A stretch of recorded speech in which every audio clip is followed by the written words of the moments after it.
N'oubliez jamais que ce projet de loi n'est que la première étape d'un plan de révolution sexuelle. C'est dans la foulée cette procréation médicalement assistée. Après-demain, la gestation pour autrui. Même si M. Hollande cherche à nous duper en prétendant qu'il n'en est pas question, rappelez-vous que l'un de ses principaux financiers, M. Pierre Berger, l'infâme patron du magazine Têtu et la société Yves Saint-Laurent, avait osé, avec un culot inouï, déclarer aux médias qu'il ne voyait pas de différence entre louer le ventre d'une femme et les bras d'un ouvrier. Voilà ceux qui financent le Parti Socialiste et qui en réalité le dirigent. Demain, ils préparent la criminalisation de ce qu'ils appellent l'homophobie, mais également la criminalisation de toute contestation du bien fondé de la théorie du gender. Vous auriez le droit de vous considérer femme les jours pères et homme les jours impairs, et c'est cela qu'ils veulent enseigner à nos enfants. Eh bien oui, le simple fait de contester la théorie du gender, le projet est sur la table du Parti Socialiste, ils veulent le criminaliser. Ils veulent aussi préparer une réforme prochaine pour imposer un renforcement de l'enseignement de l'homosexualité et de la théorie du gender dans les écoles. Allez-vous laisser faire cela? Ils veulent aussi imposer des formations obligatoires pour les enseignants, pour le personnel médical, pour les magistrats, afin de leur préparer l'esprit à être accueillants aux idées homosexuelles. Cela, ils veulent le faire voter avant la fin de l'année 2014. Allez-vous laisser faire cela? Hollande, démission, oui. Hollande, démission.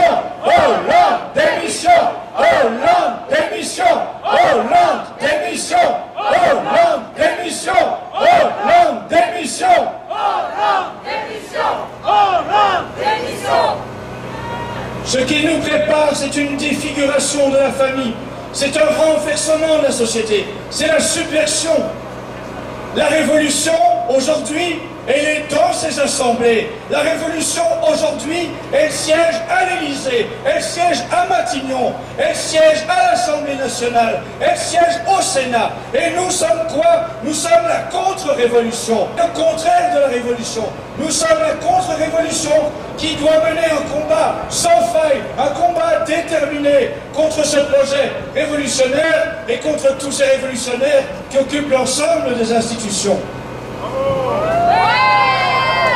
Nous devons mener un combat sans faille, un combat dont la détermination ne doit montrer aucune peur face à ce régime.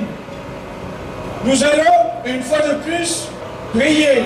Oui, prier parce que nous sommes des catholiques, parce que nous considérons que nous devons puiser dans la foi, puiser dans la prière, la force nécessaire pour nous battre.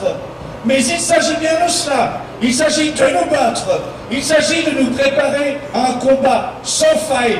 Un combat dont la détermination ne doit connaître aucune limite. Nous allons rester devant ce Sénat jour après jour jusqu'au 12 avril. Mais après ce 12 avril, notre combat ne s'arrête pas. Harceler les ministres, harceler les parlementaires, députés et sénateurs, il faut, oui, qu'ils ne puissent plus se déplacer nulle part sans être accueillis, chahutés, contestés, accueillis par ce vent de colère qui doit souffler jusque dans la nuque de chaque parlementaire. Nous devons avoir cette ferme volonté d'ouvrir les yeux à nos contemporains, à nos concitoyens, de leur faire savoir que la solution, elle n'est ni dans les députés parlementaires, sénateurs du PS, ni ceux dans l'UMP. Elle est dans le pays réel. Et vous êtes les ambassadeurs de ce pays réel. Et c'est ce pays réel à qui nous devons donner de plus en plus la possibilité de s'exprimer, la possibilité d'enfoncer les portes des médias et de leur faire entendre la voix de la France réelle. C'est ce pays réel qui doit s'exprimer. France, jeunesse, chrétienté! France, jeunesse, chrétienté! France, jeunesse, chrétienté! France, jeunesse, chrétienté! France, jeunesse, chrétienté! La famille, c'est un papa, la famille, c'est une maman. La famille, c'est un papa, la famille, c'est une maman. La famille, c'est un papa, la famille, c'est une maman. Hollande, démission! Hollande, démission! Hollande, démission! Hollande, démission!